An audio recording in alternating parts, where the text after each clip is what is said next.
Olá, falaremos de um tema bem delicado, difícil, mas que tem invadido o planeta Terra com graves consequências, que é a pornografia na visão da ciência e na visão espírita. Então, nós vamos compartilhar aqui uma tela.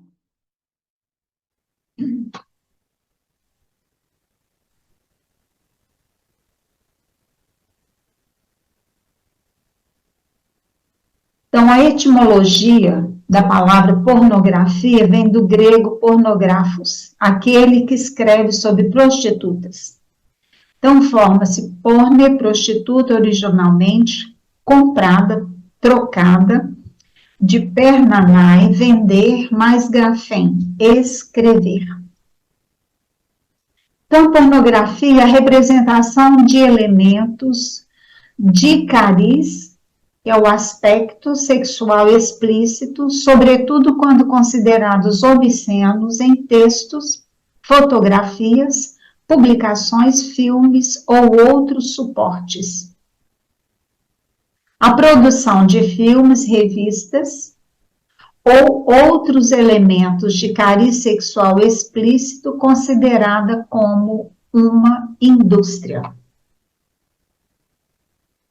Algumas décadas atrás, a pornografia era uma indústria marginal, parte da contracultura e contava até com ativistas da liberdade de expressão nos Estados Unidos entre os seus defensores. Então, nós começamos aí há um tempo atrás, e vozes contrárias eram formadas principalmente por grupos religiosos e conservadores. Então, uma turma trabalhou para que isso não crescesse tanto, mas a gente assiste a um avanço avassalador. A pornografia é uma indústria bilionária, movimenta 1/5 de todas as buscas realizadas em celulares. Então, uma porcentagem muito alta.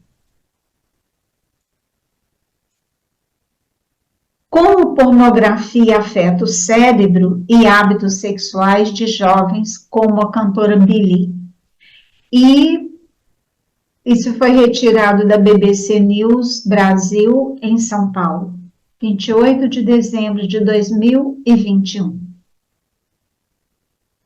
Essa cantora americana, de 20 anos, disse que a pornografia é uma desgraça e relatou ter sido exposta a imagens violentas e abusivas quando começou a consumir esse tipo de conteúdo aos 11 anos.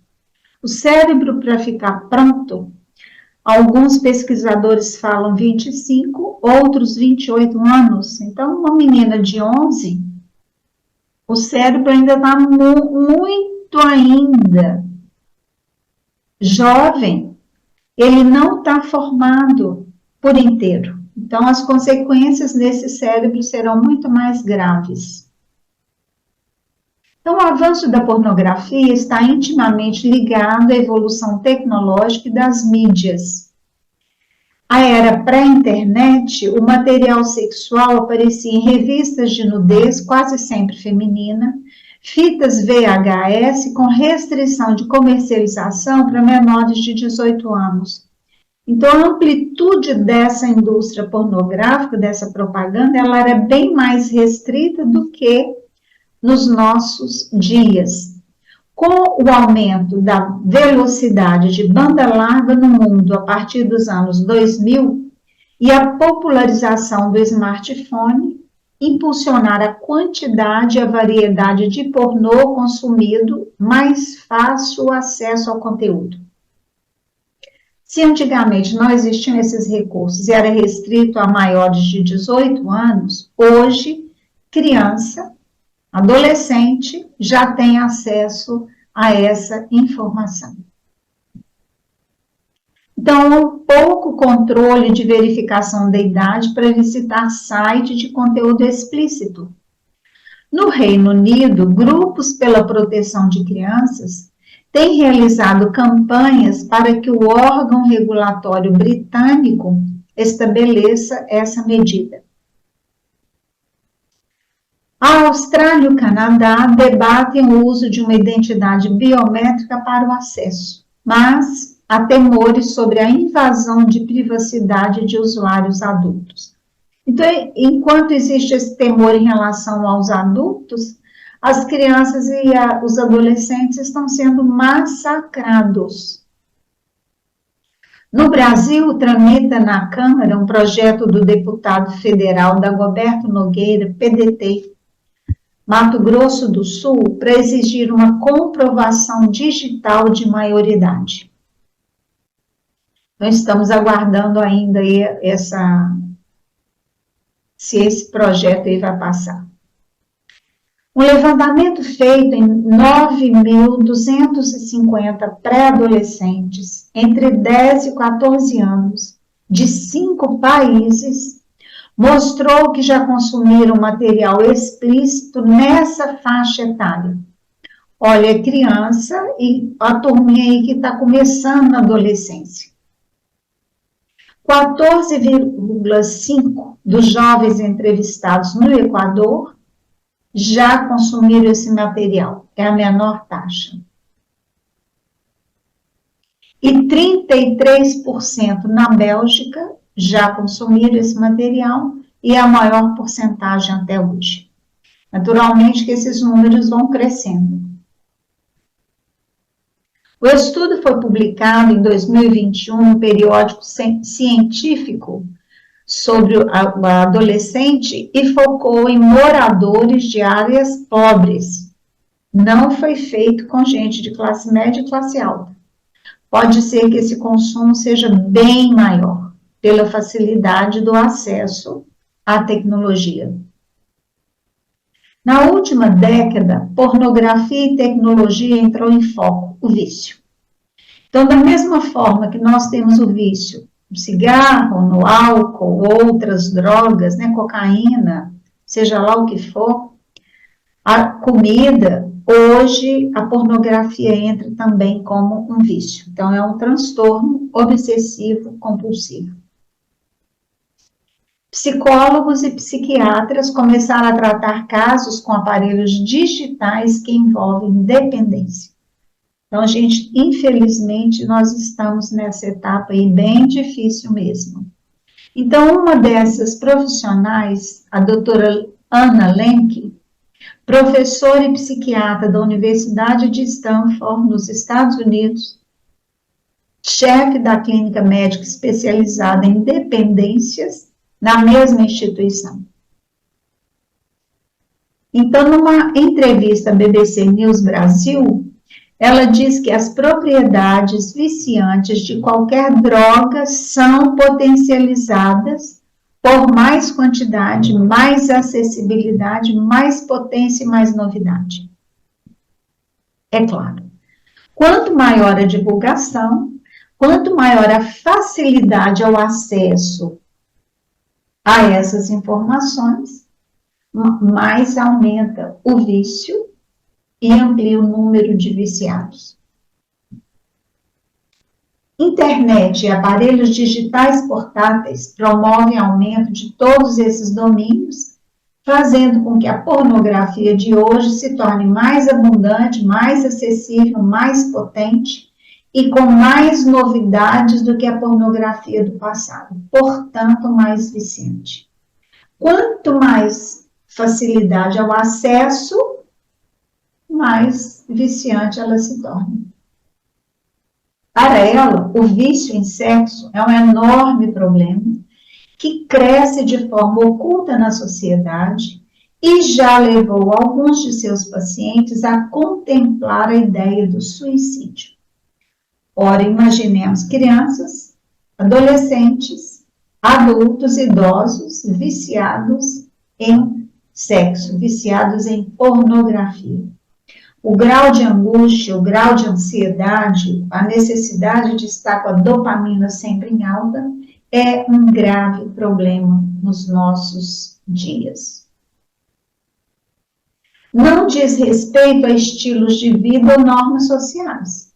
É sobre os modos como a tecnologia transformou a conexão humana E nisso também entra o sexo em uma droga em que todos têm acesso, incluindo crianças.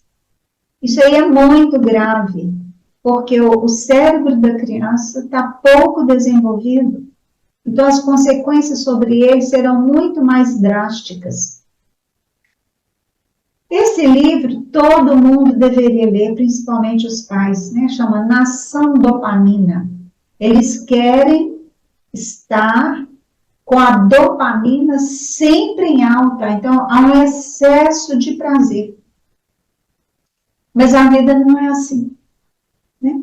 A nossa vida são ondas. Vem um pico da dopamina, mas ela precisa de diminuir.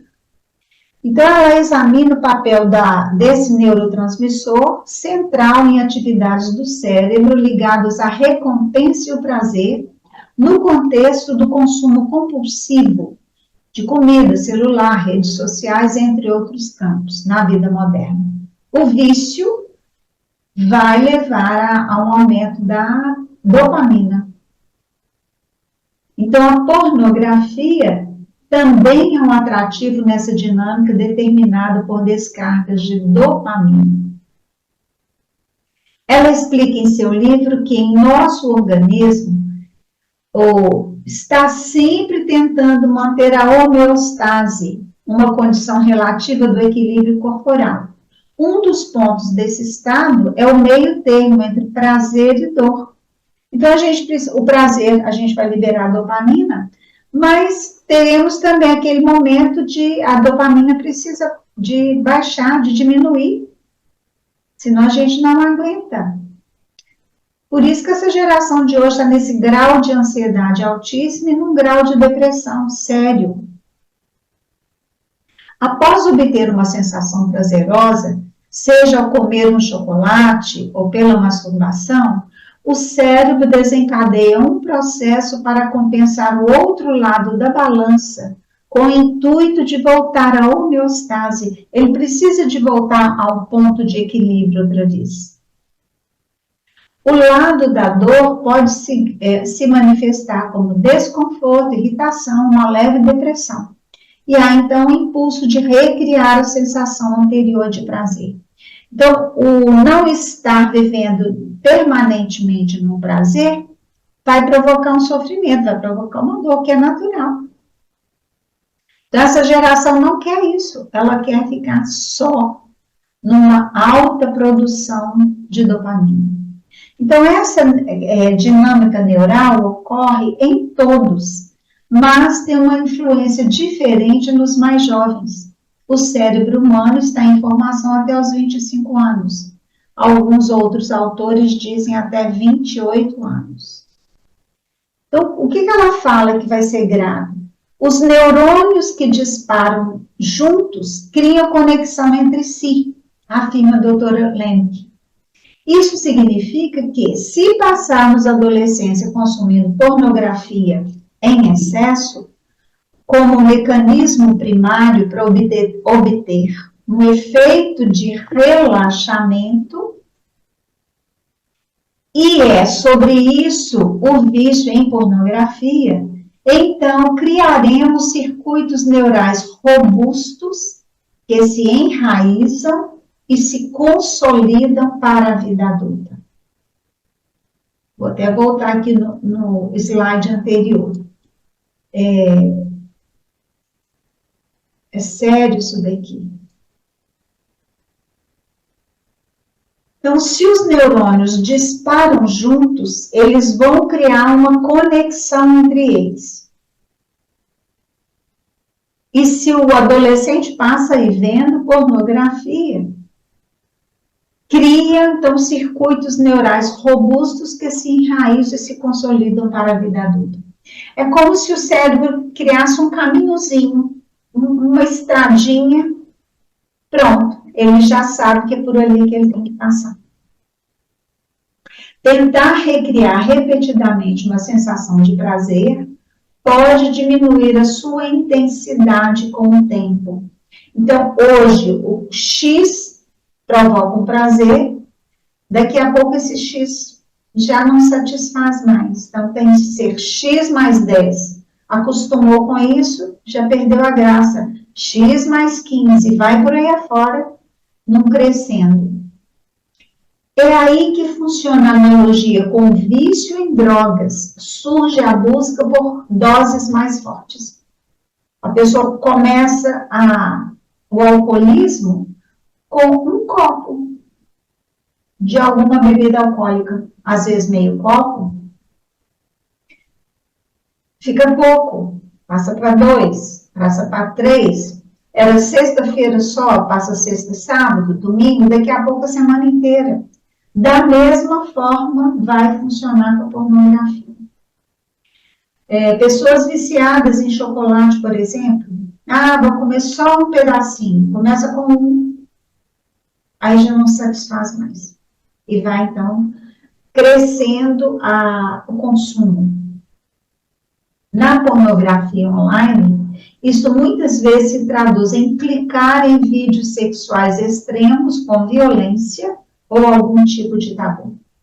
Como aquela cantora americana afirmou, né? Ela foi exposta a filmes pornográficos, violentos, e foi extremamente lesivo para ela.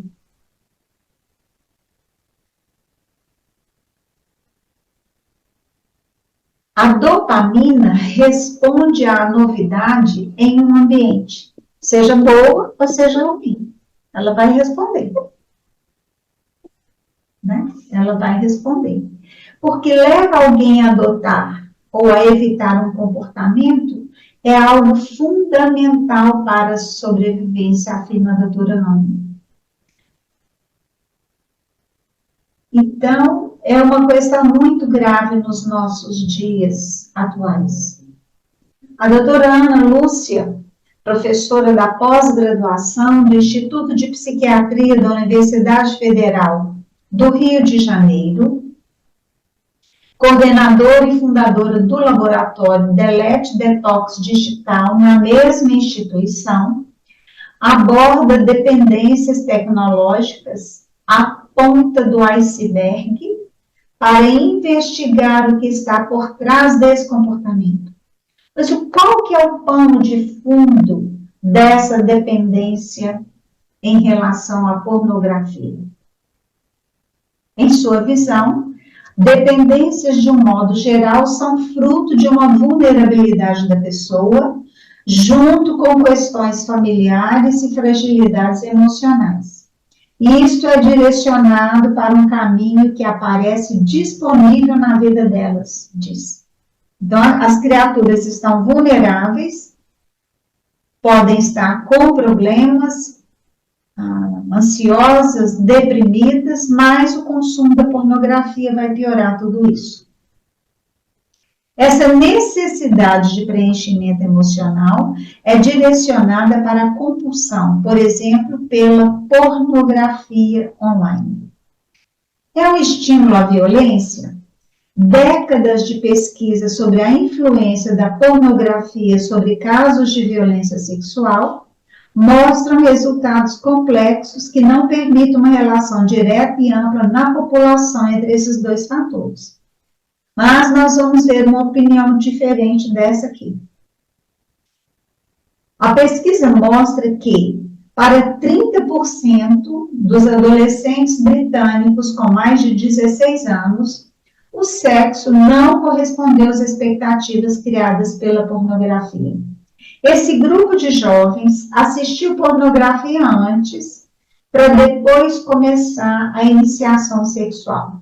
E 30% ficaram muito frustrados, porque não foi do jeito que ele via lá nos filmes pornográficos. O professor Ney Malamud, professor da Universidade da Califórnia, nos Estados Unidos, né, de psicologia, ele estuda há 40 anos o elo entre a violência, mídias, conteúdo explícito. Disse a BBC News Brasil que tanto grupos pró como anti-pornografia são seletivos a usar os dados sobre temas rejeitam as nuances encontradas para não atrapalhar as suas plataformas ou campanhas.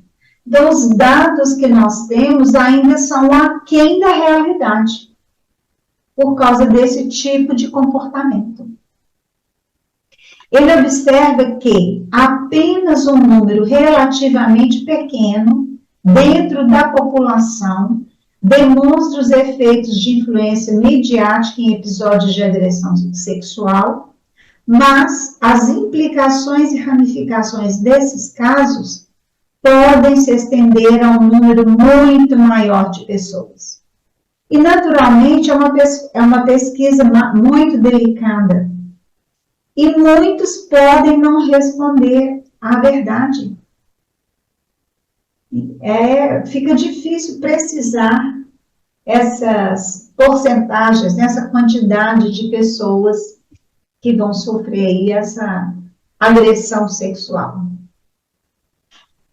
Segundo ele, o Malamud, está claro que o acesso aos muitos tipos de pornografia é bem maior do que anos atrás e que as pessoas selecionam o tipo que as excita especificamente.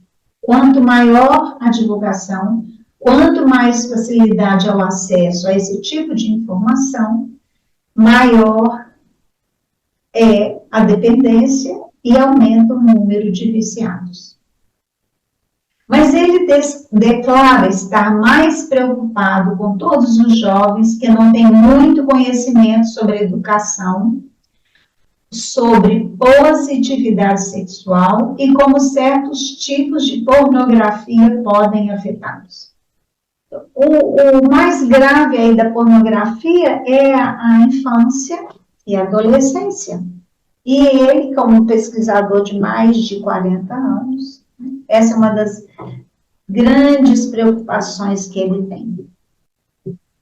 A psicóloga Cíntia Perovano, que tem doutorado pela Universidade do Espírito Santo sobre a influência da pornografia nos relacionamentos, diz que a gente não tem educação sexual, não tem lugares para discutir isso, para tirar dúvidas, e nas famílias não se fala sobre isso.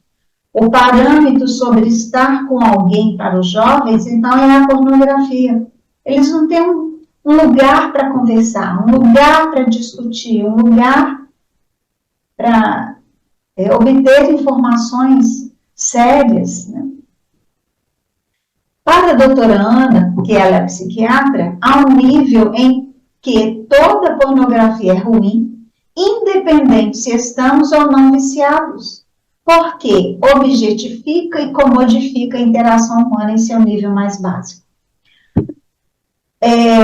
Não importa o nível que a pessoa já está viciada, se está começando, se tem só um pouquinho ou se é um caso mais grave. Essa objetificação e essa comodificação é muito grave. O outro é um objeto. Baumel afirma que há uma série de questionamentos que devem ser feitos sobre a produção de pornografia hoje, como coação e violência exercida em cima de atrizes e atores nos sets de filmagens, além do consumo pelos jovens sem filtro nem debate.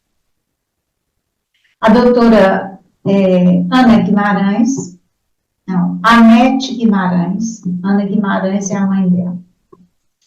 Ela era aluna de medicina e foi no auge do aparecimento da AIDS. E os grupos, cada grupo tinha que escolher, fazer um trabalho com grupos que fossem de risco. E eles escolheram filmagens pornográficas. Eles chegaram no estúdio para assistir a gravação.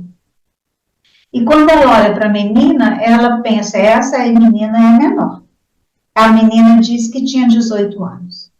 Após a filmagem, era ela com 3 homens muito grandes, fortes, e A doutora Anete foi conversar com ele. Falou, olha, eu não vou te denunciar nada disso, mas eu gostaria de saber a sua idade real, 14 anos. Desde quando você participa desse tipo de filmagem? Desde os 12. Mas deve doer demais. Ela falou assim, você nem imagina o tanto. Eu uso xilocaína. E o foco é muito perto, a câmera que filma, ela aproxima muito dos corpos. Então, naquele tempo, não existia essas facilidades de corrigir hoje pelos recursos que existem, tecnológicos. Por que eles escolhiam meninas jovens assim? Porque elas não têm celulite. Agora, cada filme pornográfico onde aparece uma menina dessa, podia ser nossa filha, nossa irmã, nossa neta. Será que a gente gostaria que os nossos amores estivessem numa situação dessa? Cada um que consome isso, a pornografia, está incentivando e maltratando essa jovem. O processo é muito mais sério do que a gente pensa.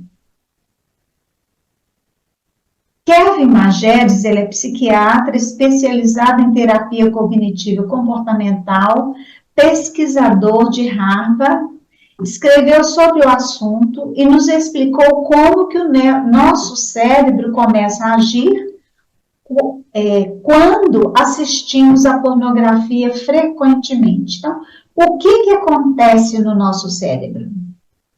Primeiro, ele então relata um experimento feito com ratos.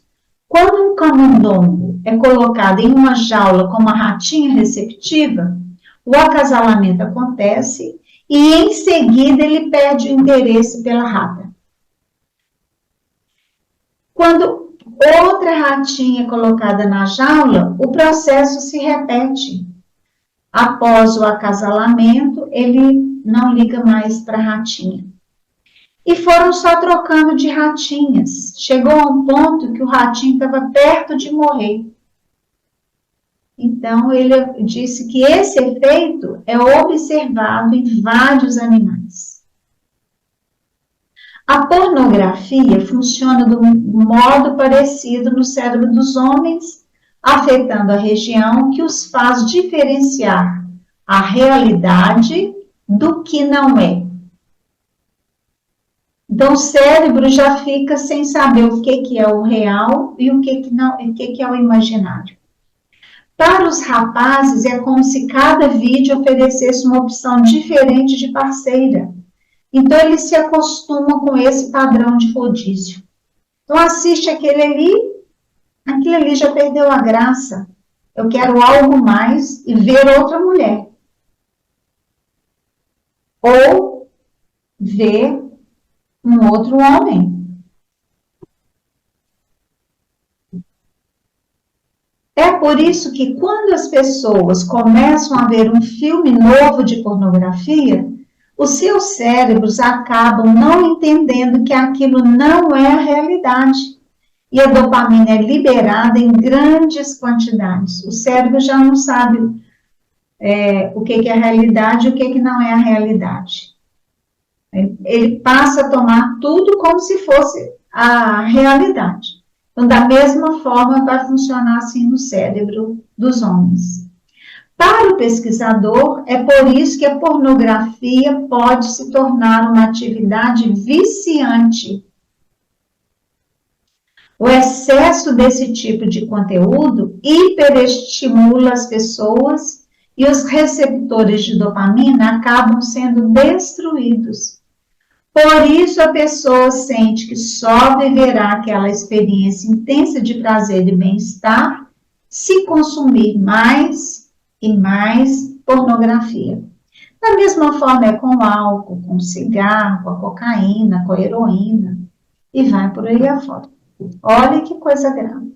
Então, a hiperestimulação vão destruindo os receptores de dopamina E aí a pessoa tem mais necessidade de consumir a pornografia.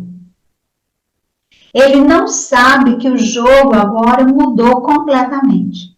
Ele não entende que essas mulheres são virtuais apenas. Então, com cada uma ele causa uma nova inundação de dopamina toda vez, clique após clique. Explica.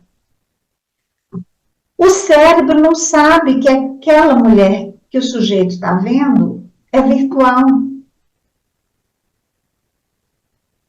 A cada clique que é dado, a cada filme que é mudado, vem uma nova inundação de dopamina. E aí vem um comportamento compulsivo. Com o passar do tempo, nem os sites mais diferenciados, que tenham vídeos pornográficos, vão atender às necessidades dessas pessoas viciadas. E aí elas acabam tendo que estimular outras emoções. Então, se um filme X pornográfico, vamos colocar assim, mais simples, os excitavam muito, a partir do momento que vai repetindo, aquilo já perde a graça. Então, ele quer algo mais picante. Acostumou com isso, ele quer algo mais. Então, vai sempre crescendo em busca de desequilíbrios. Então, que outras emoções que ele vai estimular? O medo, o nojo, o choque ou a surpresa. Para Nageres, é aí que começa o apreço por temáticas mais perversivas. Então, vem a busca por um filme pornográfico mais violento, mais abusivo, com um número maior de pessoas. A pornografia e a criação de adolescentes frustrados e que não sabem o que é o sexo de verdade.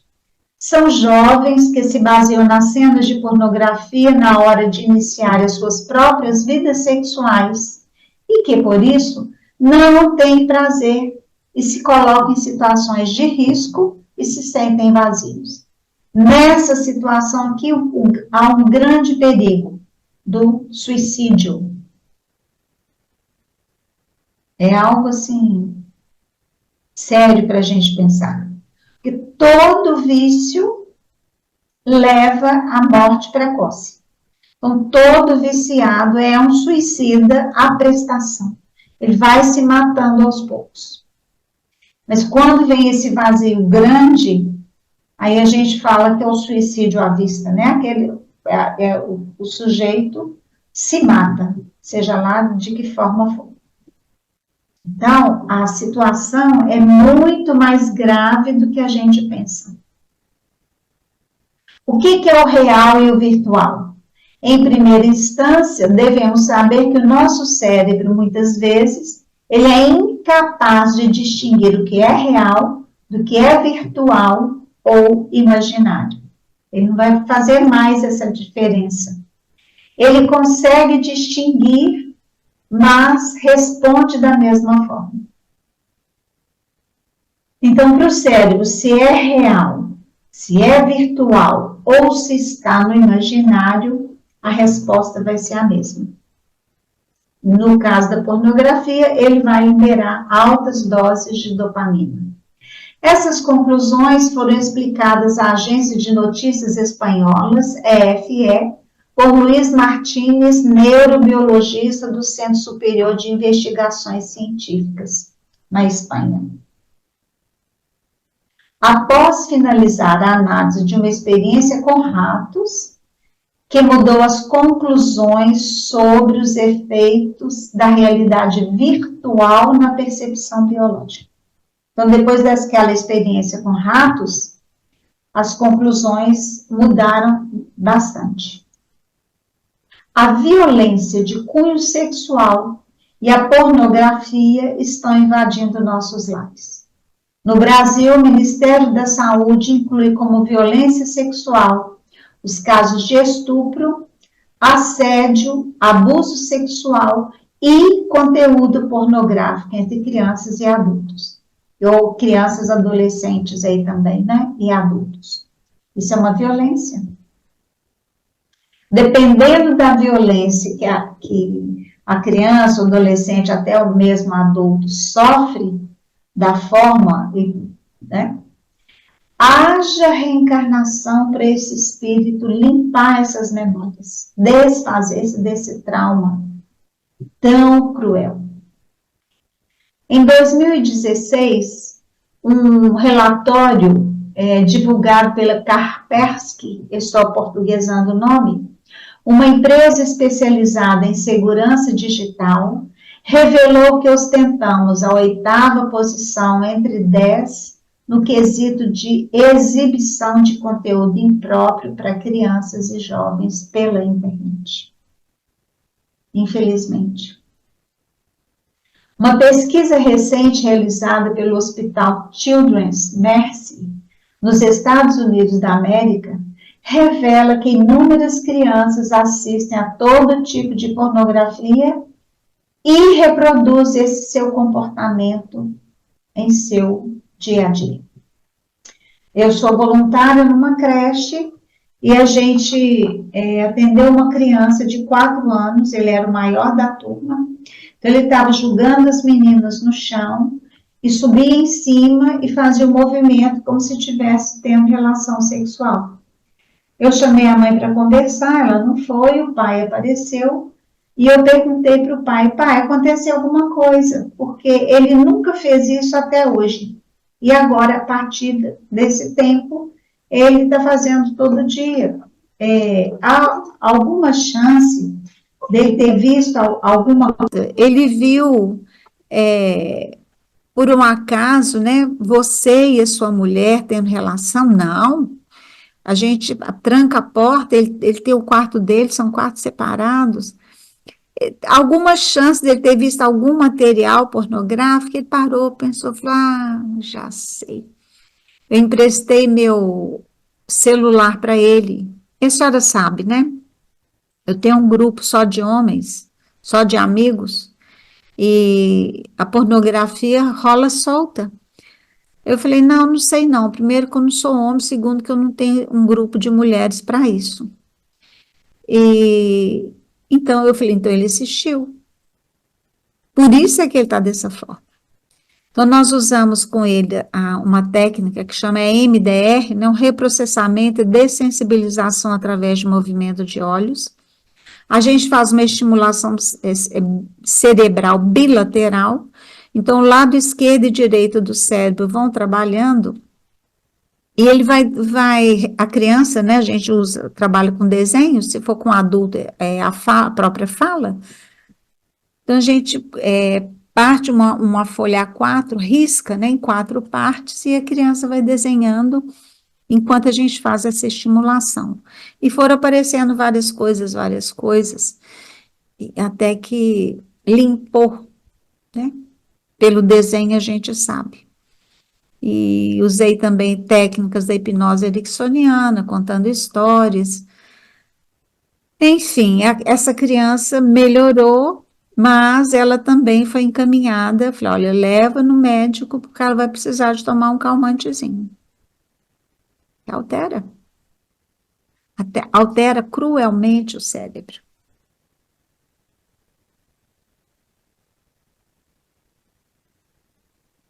Crescendo assim o número de crianças e jovens que abusam uns dos outros, influenciados por esse tipo de conteúdo. Então, uma criança de 5 anos, o pai é professor de computação, ele estava mexendo no computador, e quando o pai chegou do trabalho, né, o abraça assim por trás, o menininho estava sentado na cadeira, a hora que o pai olha para o computador, filme pornográfico, tá aí. Desligou, pediu licença, desligou. A criança não falou como que ela tinha aprendido, né, a acessar, e o que ele disse, ou pode ter aparecido, que a gente sabe que aparece, né, ou alguma adolescente pode ter ensinado para ele. Ele é filho único, à época ele tinha 5 anos, e ele bloqueou esses conteúdos, né, limitou muito, e ele teve que ir para um psiquiatra infantil. Então, o psiquiatra entrou com dose de antidepressivo e ansiolítico. Nessa criança, essa criança precisou de tomar, porque ele teve uma crise de abstinência absurda, muito violenta, agredindo os adultos, né, ameaçando se matar. Então, foi um processo meio sério. E essa criança também foi para terapia. 5 anos só. Então, entre o obsceno e o científico, pornografia, sexologia e materialidade do sexo, Larissa Costa Duarte, Fabiola Holden, Universidade Federal do Rio Grande do Sul. E aí, no livro Armadilhas Pornográficas diante dos cristãos distraídos, um estudo realizado pela Universidade de Denver, Estados Unidos, pesquisadores confirmaram que das 1.300 pessoas comprometidas afetivamente, pelo menos 45% delas assistiam a filmes pornográficos com os parceiros. Olha, 1.300 é muita gente. 70% dos homens, 32% das mulheres contaram que também viam pornografia sozinhos. Então, das 1.300 pessoas, 45% assistiam filmes pornográficos com o parceiro, 77% dos homens, 32% das mulheres viam pornografia sozinhos. É um índice bem alto. O Instituto Francês de Opinião Pública inquiriram a milhares de pessoas sobre seus hábitos pornográficos. Descobriram o óbvio. A maioria esmagadora, 90% dos homens e boa parte das mulheres, já subiu para 60%, veem filmes obscenos regularmente. 53% dos casais afirmaram assistir a esses tipos de filmes juntos. Então, vocês observam que o índice de procura pela pornografia cresce absurdamente muito. No Google, por exemplo, citar o termo pornografia, estão listados 73.100.000 resultados. Em estudos sobre pornografia, localizamos 12.400.000 resultados de link que também viam pornografia sozinhos.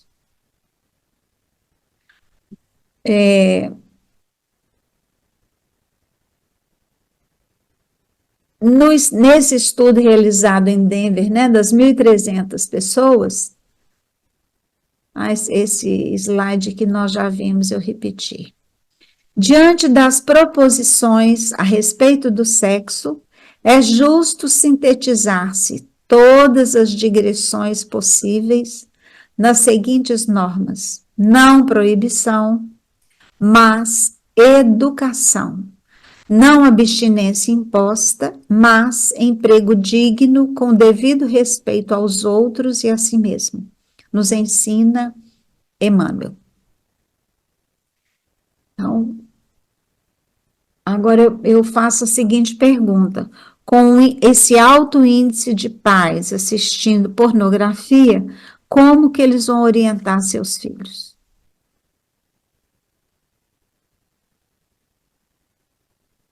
O carro alegórico no Rio de Janeiro, cujos componentes simulavam a prática sexual, o fato que criou polêmica e foi veiculado também em horários diurnos, o que nos reporta as descrições contidas no livro Sexo e Obsessão de Divaldo Franco, páginas 38 a 40. O Manuel Filomeno de Miranda, que é o espírito que escreveu, Ele é PhD em obsessão. Chico Xavier, há muitos anos atrás, disse que existia uma cidade estranha. E Divaldo Franco foi levado em espírito com um grupo, né? E com o Manuel Filomeno de Miranda, era como se fosse um mineirinho, né? Desfile de vários carros alegóricos. E quem estava assistindo eram encarnados e desencarnados, viciados em sexo, muitos pedófilos, e a turma que elabora, que faz os desfiles carnavalescos. Eles veem as cenas lá e trazem para fazer a mesma coisa nos carros alegóricos das escolas que desfilam no carnaval. Então, um dos carros que existia eram os anões em várias posições sexuais, só que, de longe, quando olhava, era como se fossem crianças. Então, Manuel Filomeno de Miranda disse que era o maior estímulo para os pedófilos.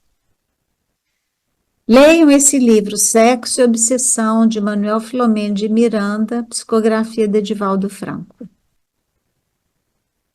A glândula pineal, ela bloqueia os impulsos do inconsciente até determinada faixa. E ela está relacionada à sexualidade. Quando a criança vai chegando na adolescência, ela vai ser responsável aí por por todo esse estímulo aos hormônios sexuais secundários. Até então achava que ela, depois disso, regredia. Mas André Luiz, no Missionários da Luz, psicografia de Chico Xavier, vai nos dizer que é a glândula da mediunidade. E pesquisas mais recentes do Dr. Luiz Sérgio Felipe, eles provaram que a pineal é um conjunto de cristais e está realmente ligada à mediunidade. Então, ideias como a afirmação da masculinidade, geralmente passadas aos filhos por pais despreparados, devem ser combatidas e abolidas. Há um tempo atrás, 5 jovens de classe média no Rio de Janeiro espancaram uma empregada doméstica que havia saído de casa mais tarde. Ela quase morreu. E esses jovens foram presos e na delegacia eles falaram para o delegado: "Não, foi mal, delegado. Nós achamos que ela era uma prostituta." Olha a gravidade. O que eles aprenderam? Prostituta não é gente, é coisa. Então, coisa você pode fazer qualquer coisa. Por isso que eles a espancaram. Quem ensinou para ele que prostituta não é gente? Provavelmente o pai e talvez a mãe também. Então, esses preconceitos, essa violência vem dentro da nossa casa e quem ensina são os pais. Nós precisamos de acabar com isso.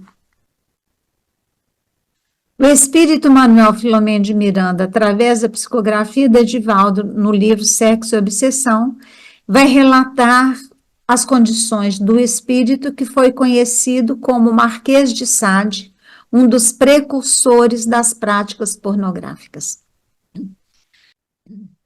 Com um grupo enorme de espíritos que o ajudavam.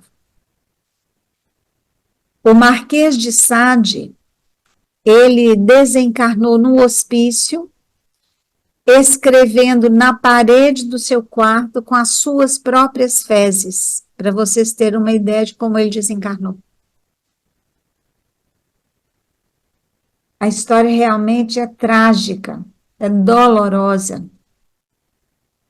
E esse espírito, ele era muito atormentado por várias mulheres que ele machucou, que ele violentou. gravemente. E elas o perturbavam muito. Então, ele era o líder dessa grande cidade estranha. Ele foi levado a vários espíritos o acompanharam. A mãe dele pediu à espiritualidade que intercedesse. E eles conversam, né? Vão conversando com ele muito irredutível.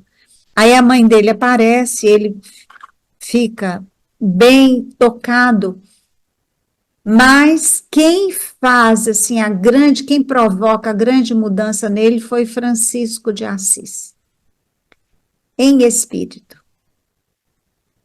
Quando o Marquês de Sade olha para Francisco de Assis, que estava em oração por ele então cai num choro convulsivo e é levado nos braços da sua mãe para ser atendido em hospitais, né, o do espaço, no Hospital do Além, e vários obsessores que estavam com ele também vão serem atendidos. E o espírito que assumiu a direção dessa cidade foi o Gengis Khan, um dos mais cruéis e perversos das criaturas reencarnadas na Terra. Há séculos ele já foi muito perverso como Gengis Khan, e ele permaneceu nessa condição até hoje. Ele que está lá cuidando. Agora, no livro Rumo ao Mundo de Regeneração, os espíritos relatam que espíritos engenheiros, especialistas em migração, estão levando o umbral para um planeta primitivo. E eles nem se dão conta de que mudaram de planeta. Então, graças a Deus, esse umbral pesado já está sendo retirado da Terra, porque nós vamos entrar no mundo de regeneração. Mas com essa turma aí não tem jeito. Então, quais são as consequências da pornografia? Gravíssimas obsessões. Vale a pena ler o Tormentos da Obsessão para a gente compreender isso mais, né? Desagregação da família através das deserções, prostituições e vícios de toda sorte. Porque se o marido é viciado na pornografia, e a esposa, então, pode ter sérios problemas nessa área. Se é a mulher, a mesma coisa, o homem também vai ter. Por quê? O sexo que eles vão fazer não será igual lá da pornografia, porque aquilo lá é ilusão, é falso. Nenhum homem fica com uma ereção 1 hora. É impossível, é humanamente impossível. A gente sabe de casais, marido e mulher, que ganham a vida com sexo ao vivo e a cores. Eu assisti uma entrevista de um casal e o repórter perguntou, mas como que você faz? São quantas sessões? Ele falou, 4, 5 vezes ao dia. Mas como que você faz para ter ereção? Porque é impossível. Ele disse, eu uso medicação. Agora vocês imaginam, isso é um umbral encarnado na Terra. O casal casado pratica sexo pornográfico no palco e um tanto de gente assiste. Vocês imaginem o lado espiritual disso, o tanto de obsessor que não está ali. Graves lesões no perispírito, é uma das piores obsessões que tem, causada pelo sexo, e eles vão ter renascimentos em corpos com graves mutilações, sabe lá Deus quantas vidas serão necessárias para que o perispírito volte à sua forma saudável. Não sabemos. E é um suicídio lento, a pornografia é um suicídio lento. Quando não chega um vazio existencial enorme e que a pessoa suicida de uma vez só, né? Se mata. E aí nós vamos lá em Coríntios, né? Paulo dizendo aos Coríntios, tudo me é permitido, mas nem tudo me convém. Tudo me é permitido, mas eu não deixarei que nada me domine. Quem tem que mandar em nós somos nós enquanto espírito. Ah, minha carne é fraca. Não, a carne não é fraca, não. O espírito é que é. E no Livro dos Espíritos, na questão 401, durante o sono, a alma repousa com o corpo?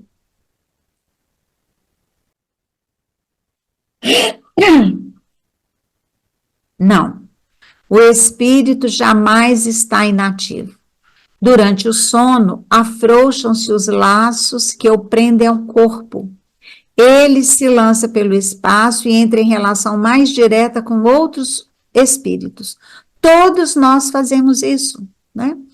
É o desdobramento. O espírito se afasta do corpo, mas permanece com o cordão prateado, ligando o espírito e perispírito ao corpo físico. Agora, para onde que nós vamos? Vai ser de acordo com o nosso pensamento e com as nossas emoções.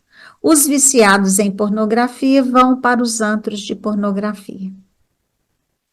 Os que querem aprender vão para escolas. Ou podemos encontrar com os nossos amores que já desencarnaram. Cada um vai aonde o coração está. Não, em qual faixa que eu estou vibrando? É para esse lugar que eu vou. Porque tudo que há no mundo, a concupiscência da carne, a concupiscência dos olhos e a soberba da vida não é do Pai, mas é do mundo. O que que eu estou fazendo? O que que estamos fazendo com o nosso corpo? Paulo de Tarso fala que o corpo é o templo sagrado do Espírito. Ele é o nosso instrumento de evolução. Nós estamos hoje encarnados, utilizando esse corpo para evoluirmos, para desfrutarmos da Terra da melhor forma possível, da forma mais saudável possível. A concupiscência é o termo utilizado para designar a cobiça ou apreço por bens materiais, assim como os prazeres sexuais. É natural uma vida sexual, faz parte da nossa vida. É a hora do sagrado, né? O corpo de cada um é muito sagrado. É bem diferente da pornografia. Etimologicamente, esse termo se originou a partir do latim concupiscens, que significa o que tem um forte desejo, que deriva da palavra concupera, que quer dizer ter forte desejo. E no Livro dos Espíritos, na questão 645, quando o homem se encontra de alguma forma imerso na atmosfera do vício, o mal não se torna para ele uma atração quase irresistível? Atração, sim, irresistível, não. Pois em meio a essa atmosfera de vício, algumas vezes encontras grandes virtudes.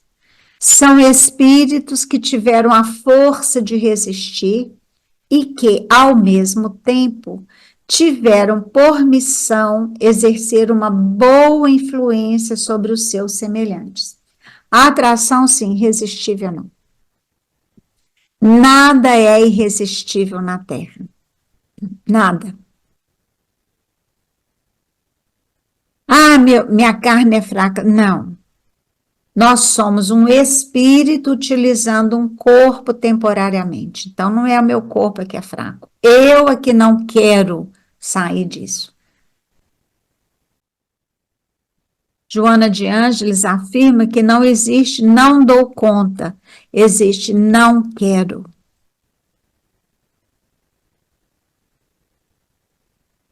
Então, qual que é o tratamento para pornografia?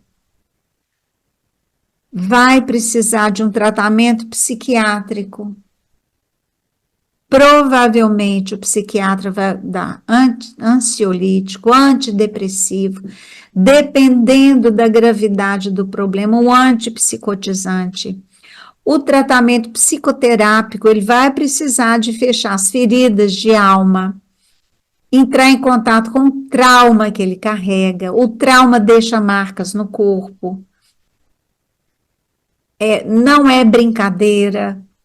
Então, vai precisar de tratamento psiquiátrico, psicoterápico. A música saudável, cantar, né? Entrar em algum coral, a prática da yoga, trabalhos manuais, tudo isso são recursos para ajudar o sujeito a curar-se.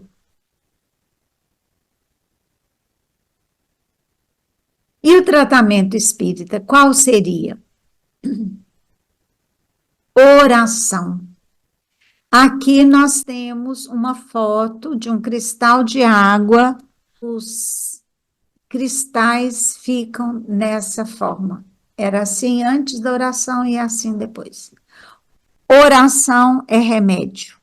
Leituras edificantes, saudáveis, boas, tanto para criança quanto para adolescente, quanto para o adulto. Culto no lar, músicas saudáveis. Aqui nós temos também o trabalho do Dr. Emoto, e aqui são várias músicas, né? Várias músicas, Edelweiss, Imagine, lá do John Lennon, a Pastoral de Beethoven, Yesterday, de Mozart, e vai por aí afora. É assim que os cristais de água vão ficando. O doutor Emoto aproxima, né? Coloca a música perto lá do microscópio eletrônico. E as moléculas vão se modificando. Então, o passe, a água fluidificada, reuniões públicas, a água, só fluidifica lá no centro espírita? Não.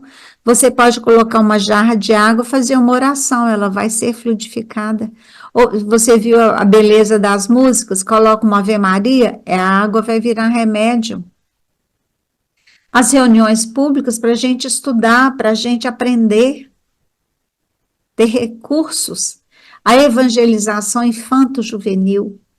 Nós precisamos de levar nossas crianças, nossos adolescentes para as nossas aulas, nossos estudos, vai ser a grande vacina para eles.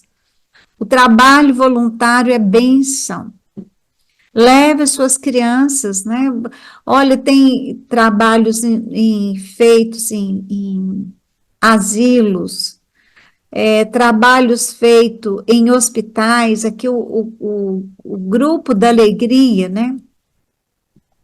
Eles vestem, jovens vestem-se de palhaços, vão fazer visita em hospitais. Eu tenho um amigo que ele toca violino e ele então em um grupinho iam no hospital e entraram numa ala de um grande hospital público aqui em Belo Horizonte. E pararam-se na porta de um quarto e eles tocam música clássica. Tocando uma música, de repente a mãe grita, sai gritando, chama a enfermeira, a menininha de 8 anos, vários anos em coma, estava chorando. E daí a pouco a menininha abriu os olhos. Então, tem muita coisa linda que você pode fazer. É tirar também os filhos da bolha, mostra o outro lado do mundo. Aqui nós temos uma instituição para crianças que estão na idiotia, né, com retardos mentais severos. E conheço várias crianças, vários adolescentes, vários adultos que transformaram suas vidas visitando esse grupo.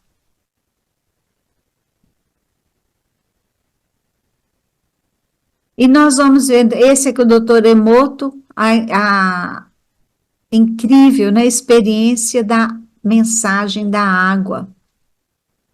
Aqui são várias músicas, né? Sinfonia de Mozart, Imagine John Lennon, ao heavy metal. Imagine como é que não fica se estivesse escutando funk. Aqui a pessoa fala, ou emite uma vibração de amor, ou fala a palavra amor, né? Obrigado, eu te odeio. Olha como é que transforma os cristais de gelo. Aqui, olha, antes da prece, depois da prece. Aqui ele aproximou a voz do Hitler do microscópio eletrônico. Aqui as águas de um rio poluído no Japão.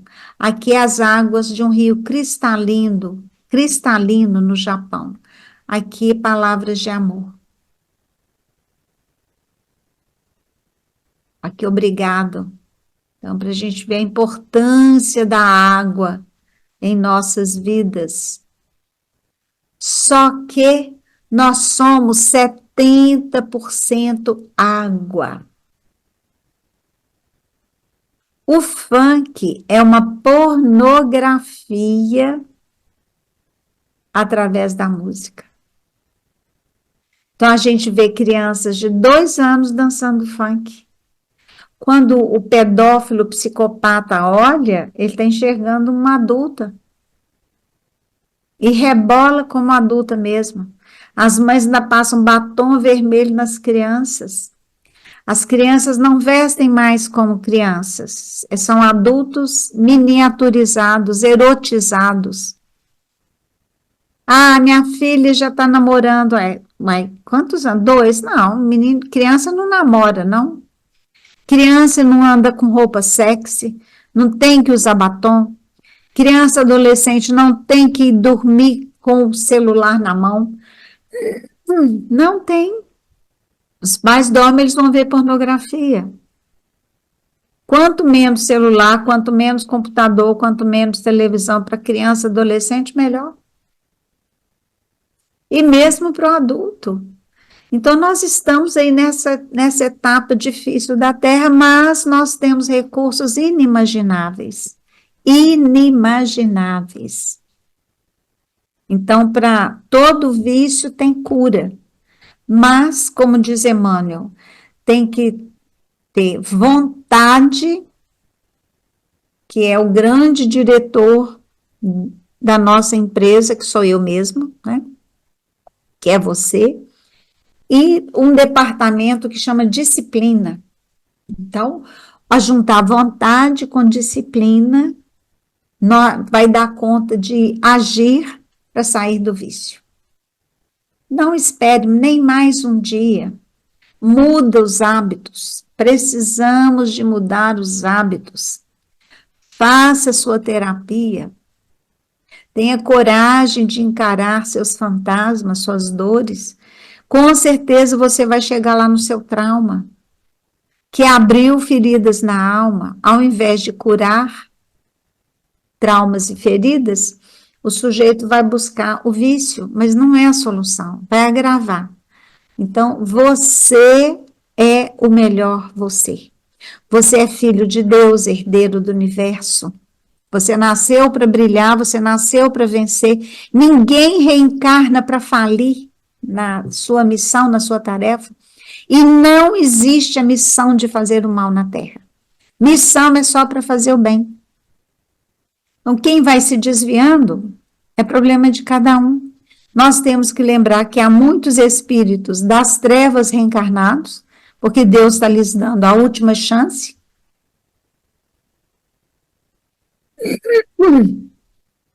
Assim como há muitos espíritos evoluídos reencarnados, são ajudantes de Jesus, nesse período de transição, caminhando ao mundo de regeneração, e muitos pais têm atrapalhado a missão dessas crianças, com o próprio desequilíbrio. Então, cure você.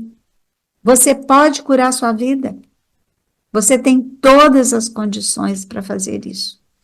E se é seu filho, adolescente ou criança viciado, você tem todas as condições para ajudá-lo. Busque o psiquiatra infantil, infanto-juvenil, busque uma terapia. Se você é espírita, busque todos esses recursos, utilize todos os recursos que a doutrina espírita nos oferece.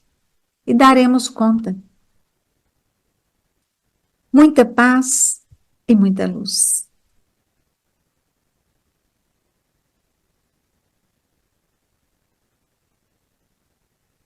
Tudo de bom para todos nós. Todos nós merecemos o melhor. Lembre sempre que somos filhos de Deus. Se Deus é por nós, ninguém pode ser contra.